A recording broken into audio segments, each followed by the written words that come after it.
Hey guys, welcome back to more Entitled People Reddit stories. In this video, imagine being late for work because your neighbor parked sideways across your driveway. When I asked her to move, she told me something unbelievable. She said my driveway was her property now, and that is when I decided to make her car the center of a lesson she would never forget. Let's dive right into the video. And the first one is titled, "Don't let me park in front of my house? Now you can't either. Poster /malicious compliance." So for some background, my house is at the head of a T intersection. Basically, there's a street that faces my house, and my family had 3 cars. 2 normal cars and an older car that was a little more beat up, clear coat damage, not ugly but definitely not a jewel. Our driveway held 2 cars, so old car and normal car 1 shared the driveway and normal car 2 parked on the street. One day, a new neighbor knocked on our door and demanded that we moved our car because it was blocking the intersection. After refusing and saying that we had been parking there for a couple years already,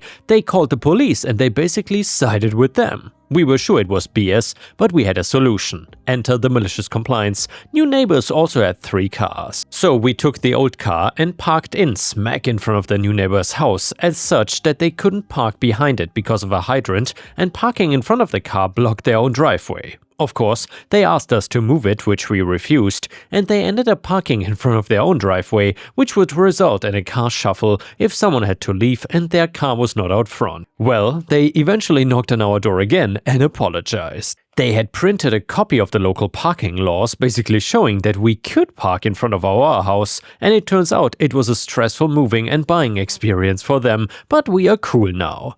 Big edit number 1, so I fixed where my family's car was when neighbor asked for it to be moved, definitely a mistype. And number 2, the police were not called in a 911 manner, more like a "hey, our neighbor is breaking a minor law, can you come?" kind of manner. And the next one is a super crazy neighbor Karen parking story, which is titled, "Neighbor Karen parked sideways to block my garage, claiming she owns that part of my property." And by the way guys, if you still enjoy these entitled neighbor stories, then please don't forget to like the video, because it would be amazing if we could reach 1000 likes. Thank you so much. So my neighborhood is a pretty peaceful and quiet one. Nothing crazy really happens here, and everything is the status quo as it had been. It's pretty rare too for us to get new neighbors. Everyone that lives in the neighborhood all lived here for a long time, like decades, and no one else moved in besides me in the more recent years. But about 6 months ago, a new person moved into our neighborhood, and we will call her Karen for privacy's sake. Karen was exactly the sort of person you would think of when you hear the word Karen, aka entitled middle-aged woman. The minute she moved here, she started having problems, all of course stemming from her. She would make complaints about everything.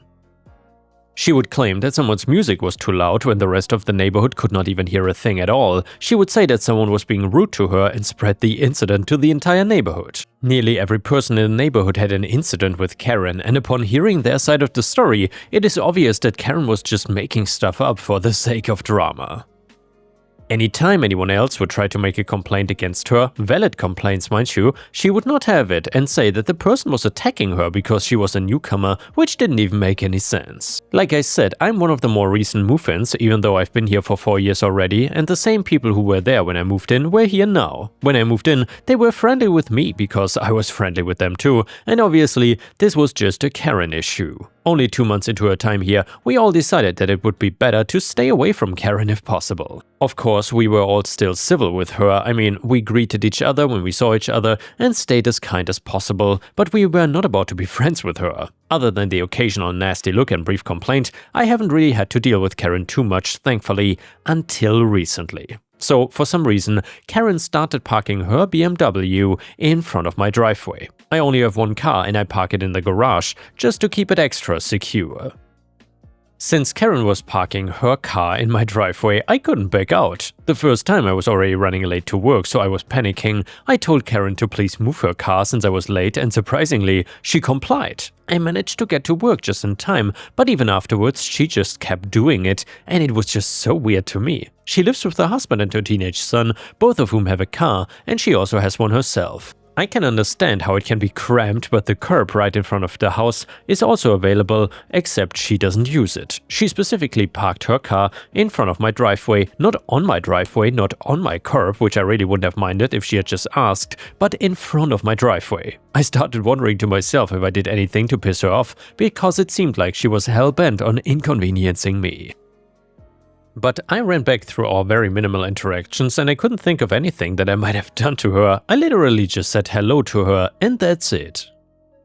I had just been asking her to move it every time I had to go to work and had to come back, but this was obviously annoying and getting repetitive, so I decided to confront her about it. And well, I was returning home from work and once again Karen's BMW was parked sideways on my property's driveway and blocked my garage. I parked my car and went to Karen's house to ask her to move it. She agreed, and after I had parked my car in the driveway, I hurried over to Karen and asked her if we could talk for a moment.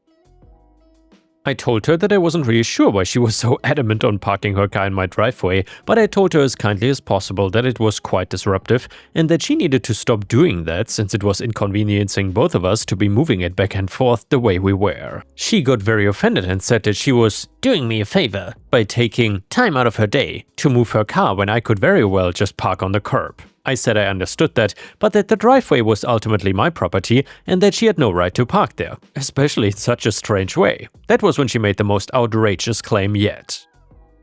She claimed that the previous owner of her house actually owned the land that was my garage and my driveway, and that when she had bought the house, this piece of land was sold to her too. I was skeptical and didn't believe her in the slightest, so I just asked exactly where it said that the land was the previous owner's. She then told me to wait outside while she grabbed something, so I did, and when she came back, she had a property survey dating from a year back that said my garage and driveway was part of her property. And yeah, I thought it looked legit, I didn't really believe it, and I said that the previous owner never mentioned any of this to me. She simply sneered at me and said that it really wasn't her problem, and that if I had to get to work so badly, which was a wild statement in my opinion, I could just park on the curb.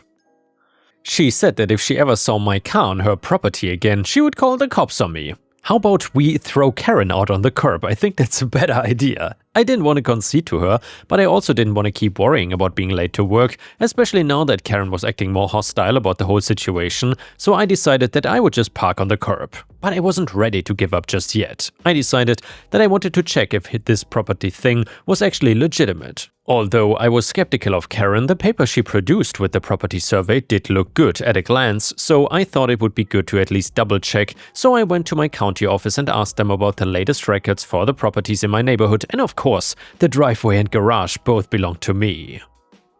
Now, it was obvious that Karen was lying and inconveniencing me just because she felt like it, and I had to do something to take my driveway back. So I talked about the situation with one of my good friends. He actually works for a company that installed chain link fences, and we came up with the most insane idea to get back at Karen. Karen had started parking on my driveway now that I stopped, and she had made her outrageous property claim, so the plan was that we were going to box her car in by building a fence around it overnight. A few nights later, my friend got to work, and by morning, there was a giant fence around Karen's car on my property. You could easily scale it, of course, but there was no way she could get out, as it was, again, surrounded on all sides by the fence, and she wouldn't be able to back out without damaging her car. I went to work as normal. When I came back, Karen was already waiting for me. The minute I got out of the car, she started screaming at me about how she knew the fence was my doing, about how I was trespassing, and about how I was gonna be in so much trouble if I did not remove it right now.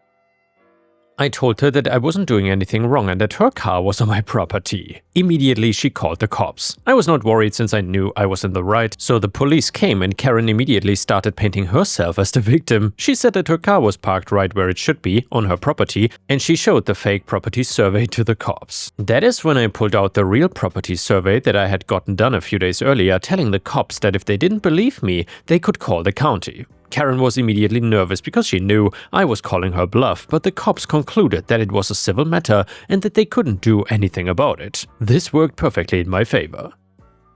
I told Karen that I would have the fence removed only if she admitted that the driveway and garage were mine and if she stopped parking her car there and never bothered me about it again. Of course, at first Karen refused, so I kept her car locked up. For the next week, every day, she would approach me before or after work demanding I remove the fence, and I would then ask her if the property was mine or if it was hers. When she said it was hers, I would told her that the fence would stay up. Throughout the week, Karen got more desperate. By the end of it, she was practically begging me to do it because her husband and son were both refusing to drive her places since they were so busy. She actually got red in the face telling me all this, but still, I didn't care. Karen was finally getting the taste of the same medicine she gave me, and a week after I'd started this whole fiasco, Karen finally gave in. She approached me and said she accepted that the land was truly mine and mine to begin with, and I got her to sign a statement that said so and removed the chain link fence a few days later. Since Karen was parked on my property illegally, I got her car towed and made her pay the fees. She couldn't argue against it. After that, Karen never bothered me again. In fact, she didn't even talk to me. I was ready to move on and keep things at least civil, but Karen didn't even entertain it. Whenever I was outside, she was gone and she would avoid me as much as possible. I didn't mind though. I never really liked her much anyway. And the next one is titled, "Don't Park Like That Again," posted on r/malicious compliance. And by the way guys, if you've ever been in any parking disputes with your neighbors, I would love to hear it in the comments. Also, let me know where you're watching from today. So for some context, we got a 2-car garage, but it is full of stuff, so we park in the driveway. My husband always parks his truck on the right, and I park my car on the left. No reason, just habit. Anyway, one day, for reasons I forget, hubby parks on the left side, so when I get home, I just put my car on the right. Our neighbor across the street, we will call him Fang, was a big and dangerous looking kind of guy, an amply tattooed member of a notorious motorcycle club, but really not a troublemaker, and we were on good terms with him because better good than bad, right? Actually, he was a good neighbor at watch because he had no qualms about marching up to anyone or anything out of place and calling it out. Fang must have been the sort who likes things predictable and orderly because he came over and told hubby that it really messed him up to see our cars parked like that and perhaps we shouldn't park like that again. So late that night/early morning, we crept outside and moved the cars. It took a bit of maneuvering, but we had time and motivation to get the cars repositioned in the drive, sideways, facing in opposite directions. It was all quiet the next morning. We opened the door and found a photograph, remember those, on our doorstep taken with an instant camera, remember those, and it was a picture of Fang aiming a shotgun Texas at hubby's truck. In the end, we all had a good laugh about it and no one was harmed in the making of this film. And the next one is a super interesting story from r/Ripestories, our own subreddit, and it is titled "HOA Overreach Goes International," posted by user WeirPuppy69. Or is it Werewolf Puppy? I'm not sure. Anyway, she says, or he says, "I find myself listening to your Ripe stories sometimes on the train to work, and I could always laugh a little at the HOA ones. I'm glad that we don't have those around here. I thought it was just an American thing, and they couldn't do anything like that here, but maybe I was too optimistic. I'm a British girl, originally, but emigrated to mainland Europe as part of a master plan to not have my parents constantly looking over my shoulder. Originally, I'm from Belgium, where there were some neighbors kind of hostile because I didn't learn Dutch fast enough for them, but people were mostly nice. Then I moved in with my girlfriend across the border in the Netherlands, which was a big hassle, because that was when all the Brexit stuff was going down, and there was some confusion over if my legal status here would change and whether or not I can move from one European country to another without having to get a new visa. That's a whole other story though. Anyway, we had a nice home there, which had been her inheritance, but when work tension made us think about moving, we decided to go somewhere else entirely. Somewhere the difference in language skills won't create so much friction between us, and we both thought about our career options and found somewhere our respective companies had offices and were willing to let us move.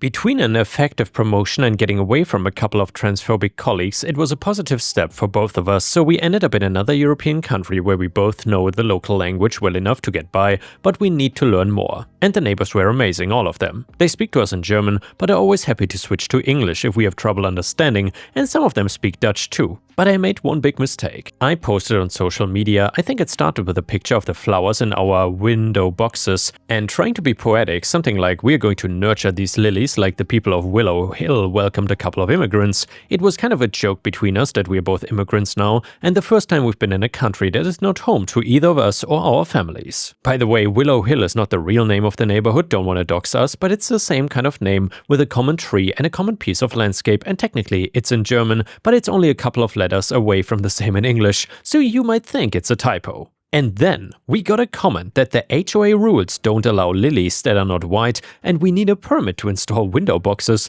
and if we don't like following rules, we should stay in our own country.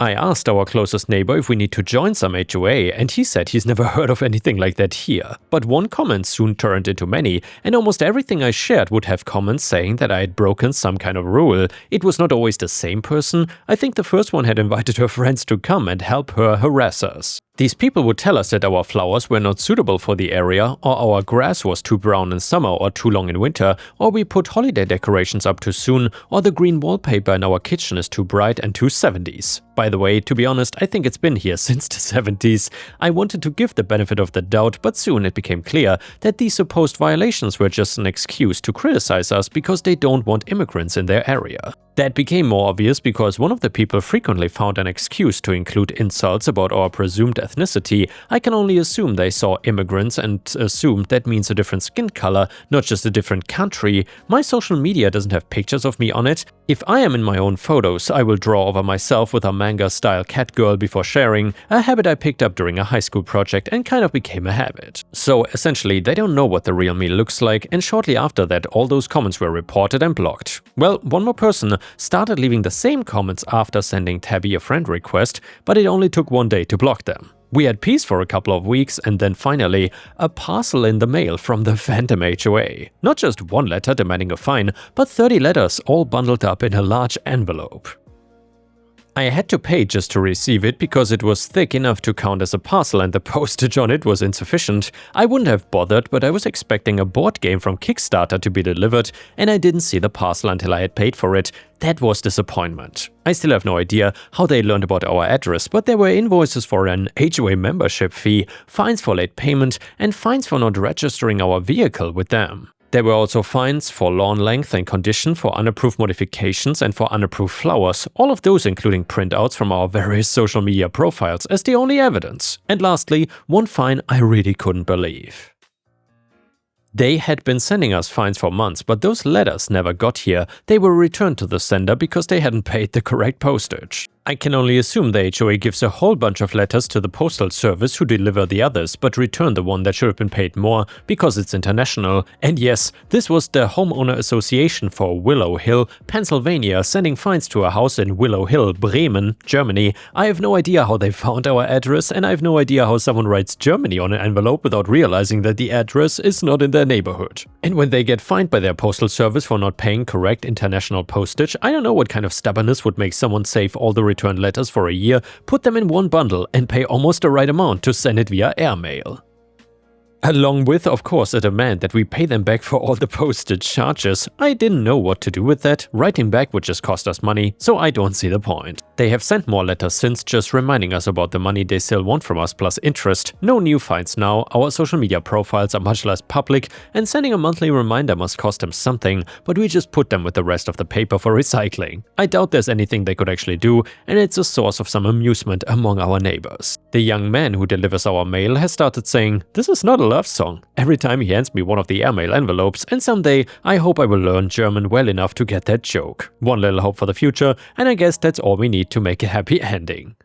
And now let's move on to the next story. It starts like this. Entitled woman claims my private driveway is public parking for a wedding venue, directing guests to park on my property. So I own a 12-acre property in rural Massachusetts that has been in my family for generations. The house sits about 400 feet back from the road with a long private driveway leading up to it. I've got private property no trespassing signs clearly posted at the entrance and along the driveway. About 6 months ago, someone bought the old Thompson farm next door and converted it into a wedding venue. Generally, it hasn't been too bad, occasional noise on weekends, but nothing unbearable. They got their own parking lot that typically seems adequate. Yesterday, I was working in my home office when I noticed cars starting to pull into my driveway. I went outside and found a woman directing traffic onto my property. Our conversation went something like this. Me, "Excuse me, this is private property. You cannot park here." Woman, "Oh, don't be difficult. The venue's lot is full and this is clearly an unused driveway.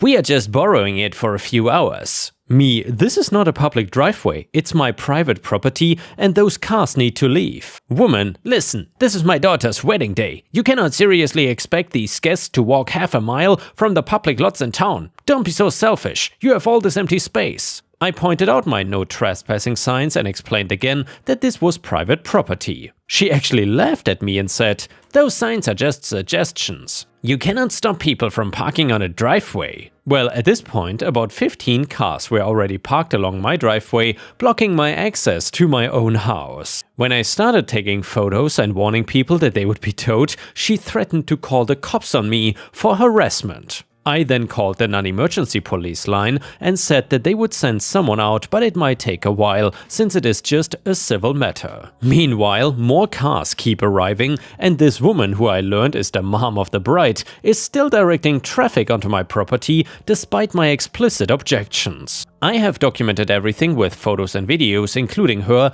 directing cars onto my property after being told repeatedly that it is actually private property. I also have clear no trespassing signs posted. What are my options here? Can I have these cars towed? I'm actually worried about liability if something happens on my property, and I don't want this to set a precedent for future events. By the way, edit, while waiting for responses, more cars are arriving. We are up to about 25 vehicles now. The woman is telling guests that I'm just being difficult and to ignore me. And yeah guys, I'm curious, what would you have done in this situation? Would you have just let the guests park on your property and not been so-called difficult, or would you have stood up for your rights? I'm really curious how you would have handled this situation and what would you suggest OP to do? I would definitely say that OP is not the a-hole here for not wanting random people to park on his property. I mean, maybe if Karen would have asked nicely, but the way she handled this, it is very clear that this is a super entitled idiot. Either way, comment number 1, not a lawyer but property owner, call a tow company immediately. You are absolutely within your rights to have unauthorized vehicles towed from your private property,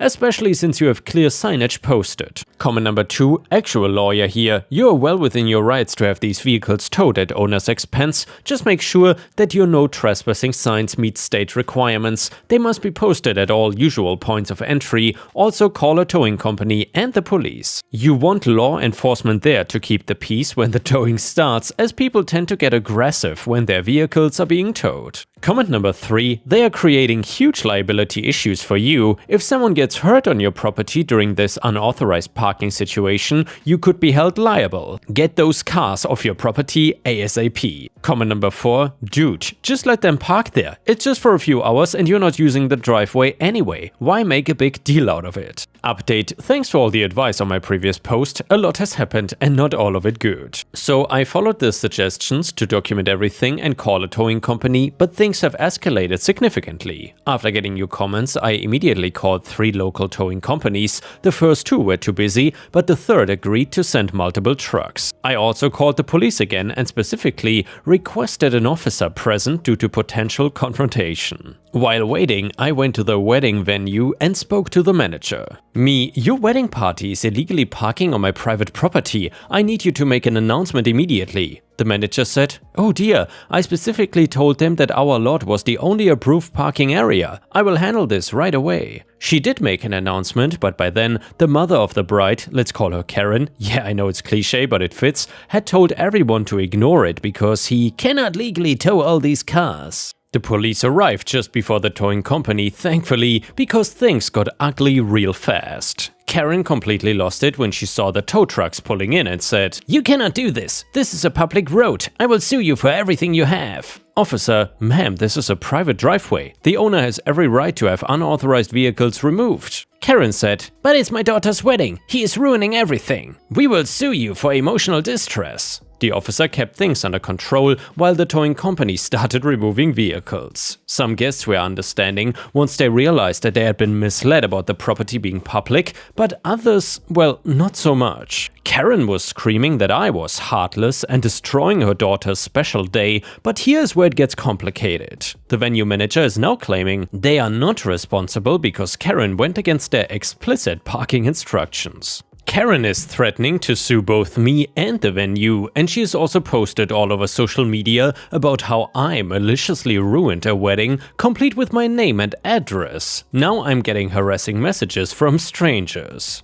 Total damages so far: my grass is torn up from cars parking on the lawn, there are deep ruts in my gravel driveway, and someone, guess who, threw what looks like a wedding cake at my garage. My mailbox was also knocked over this morning. The venue has offered to pay for the property damage to maintain good neighbor relations, but Karen is still threatening legal action. She's claiming that because the venue's parking lot was full, they had an obligation to provide overflow parking, and therefore my driveway became a public easement. Yes, she actually said that. I have security cameras up now, but I'm worried about escalation even further. Karen knows where I live, and she seems unhinged enough to do something stupid. Questions: given the social media posts and harassment, do I have grounds for a restraining order? Number 2, should I proactively file a police report about the property damage? Number 3, should I accept the venue's offer to pay for damages, or could that somehow be used against me? Comment number 1, lawyer here: save everything, every social media post, every message, every piece of documentation. You need a paper trail. File a police report immediately about the property damage. Also, accept the venue's offer, but get it in writing and make it clear that this doesn't waive any rights regarding other claims. Comment number 3, not a lawyer but dealt with similar harassment. File for a restraining order immediately. Her posting your personal info online with clear intent to cause harassment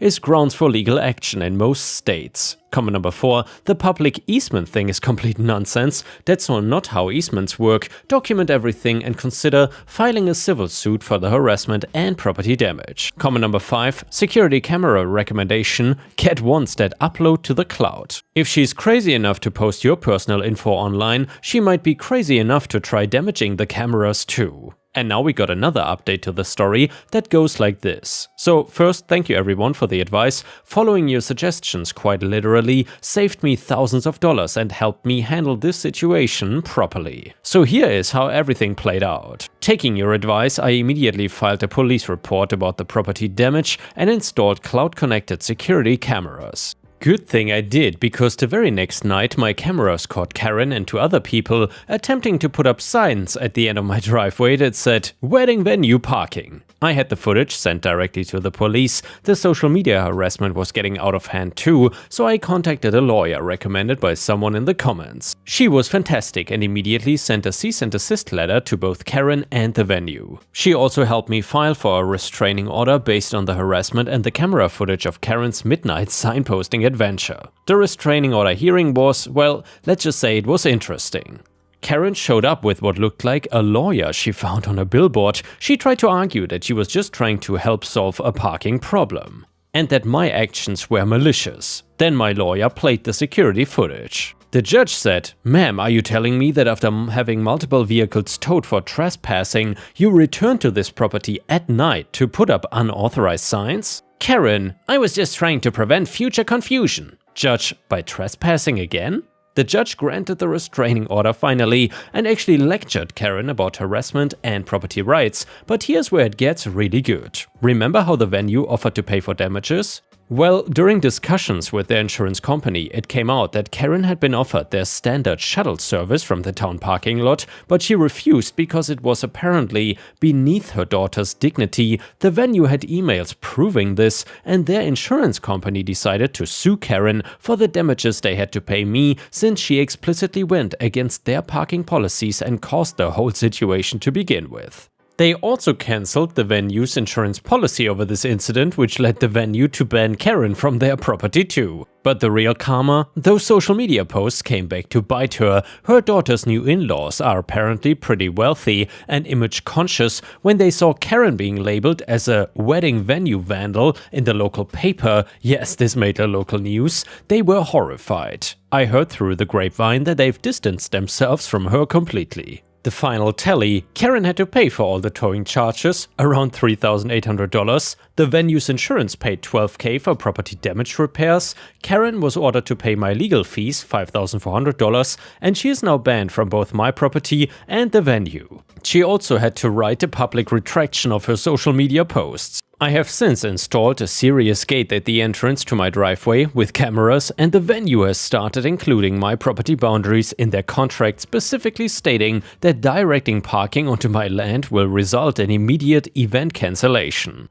The wedding venue actually turned out to be decent people. They have hired a parking management company and now run regular shuttles from the town lot. They even sent me a really nice gift basket with an apology letter. As for Karen though, last I heard she's trying to sell her house and move to Florida. Apparently being known as the wedding venue vandal in a small town is not great for your social life. Thanks again for all the advice. Special shout out to the person who recommended cloud cameras. They literally made my case. And if you can't get enough of these crazy wedding stories, then we will have another one here. It is titled Comply with Bridezilla or Leave. Okay. And by the way, if you enjoy these legal advice stories, then please don't forget to let me know in the comments and post some star emojis to show your support. So my friend Gemma tells me about how she and an entire group of bridesmaids left a wedding after their friend dared them to. So this all happened a few weeks ago. A longtime friend of Gemma's group was getting married in another state,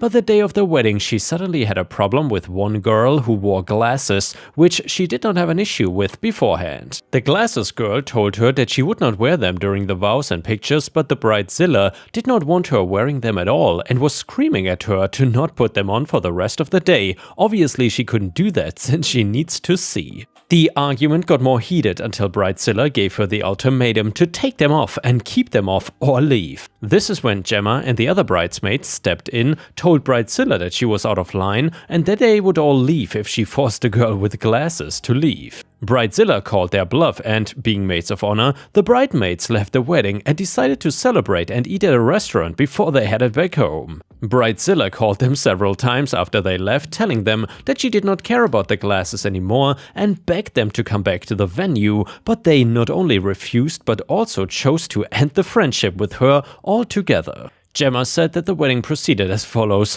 just minus the bridesmaids and a few awkward stares because everyone heard the bridezilla screaming from earlier. Gemma told me that the bridezilla has always been like this, throwing a tantrum when she doesn't get her way, and that the meltdown at the wedding was just the last straw for them. Personally, I think she's got a monk's patience if she put up with her for that long. And the next one is another story from r/malicious compliance. It is titled, Friend pranks my parents on their wedding day and my grandpa takes care of that. So my grandpa was a quiet guy. He loved his family more than anything and he was very observant. So the wedding reception was in full swing, everyone is drinking and dancing and having a great time. One of my dad's friends drunkenly decided to play a prank. He gets two more of dad's buddies to help. Grandpa notices them sneaking out and watches. Now mom had a kick-ass car. It was a blue Camaro with a Landau top and was either a 69, 70 or 71. My mom doesn't remember.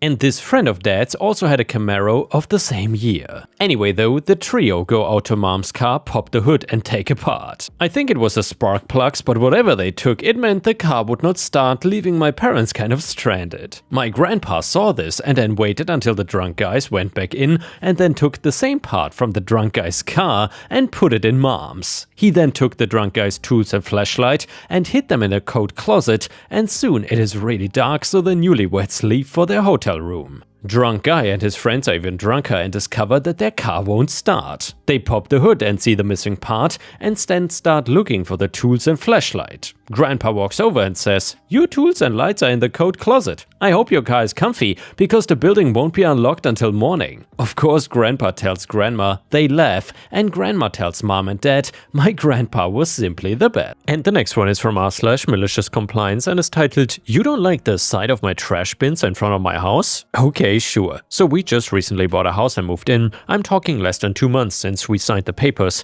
and a couple of days ago we got a letter in the mail with no return address. The gist of the letter was just a piece of paper stating that we cannot do with our house. No building, non-permanent buildings, no trailers or RVs to be parked on the roadway, etc. Highlighted on the paper was a line stating that all trash must be put in metal or plastic bins and must be put in the garage or behind the fence. I was worried and honestly a bit confused. We have no HOA, and so I was wondering why we were receiving this letter when there shouldn't really be anyone enforcing this or finding us. It honestly didn't make any sense to me, so I decided to text my next door neighbor to see what they made of it, and long story short, they explained that the neighbor across the street from us is a huge stickler for rules and is probably the one who printed out that paper, highlighted the section and sent it to us without the return address so that we wouldn't know who it was. There are a few houses on our street that have their bins outside their house, so it's pretty obvious the person who sent us the letter just doesn't like looking at it through their front window. Cue my malicious compliance. So we have a home gym in our garage and didn't want to put it inside because of the space,